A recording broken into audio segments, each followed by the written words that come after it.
ulam na kahit araw-arawin mo ay hindi ka talaga maghasawa at perfect rin ito sa mga nagtitipid lalo na sa mga walang ref dahil hindi ito mabilis masira. Kaya naman i-share ko nga sa inyo yung recipe ko dito. Itong chicken breast nga pala, pinakuluan ko ito sa garlic, onion, luya, laurel at paminta. Naglagay rin tayo ng asin.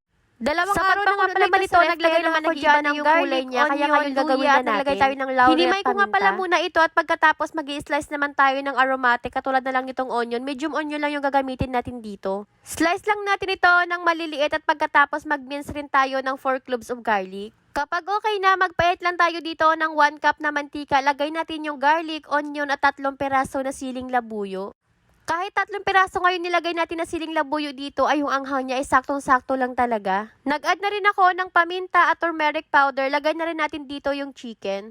Haluin muna natin ito ng haluin tsaka tayo maglalagay dito ng soy sauce. 2 sandok nga pala na soy sauce yung nilagay ko dito. Siguro na sa 1/2 cup rin to. Nag-add na rin ako dito ng 1 pack nitong oyster sauce or 30 grams. Pagkatapos mag-add pa ako dito ng paminta kasi gustong-gusto ko talaga ng paminta lalo na sa mga ganito. Kapag okay na, haluin lang natin ito ng haluin. Naglagay nga rin pala ako dito ng 4 na peraso na dahon ng laurel. Pampadagdag bango at sarap yan dito sa ating crispy pastel.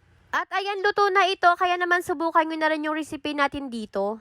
At syempre, the best ka-partner yan kapag meron tayong itlog na sunny side up, kaya naman luto tayo. Ito na ang ating ginawa na crispy chicken pastel. Ay, nakita nyo yan? Grabe, sobrang bango talaga. Meron tayong rice. Ayan, kuha na tayo dito. Grabe, kanina pa ako naglalaway dito. Tapos, meron tayo dito ang itlog. Oh, napakasarap. Perfect combination talaga yan. Tapos, dagdagan pa natin ng liquid seasoning na chili. Yummy! Magkakamay talaga tayo pag ganito yung ulam. Diba? Itlog muna.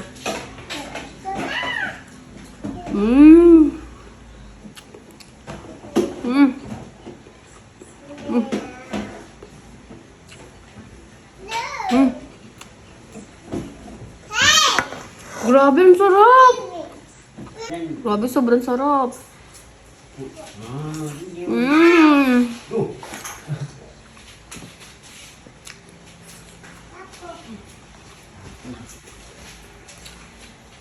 Mmm! Upo, Bila, upo.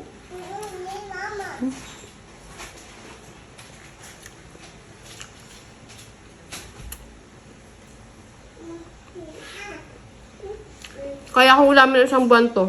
Ang sarap eh. Upo. Kain.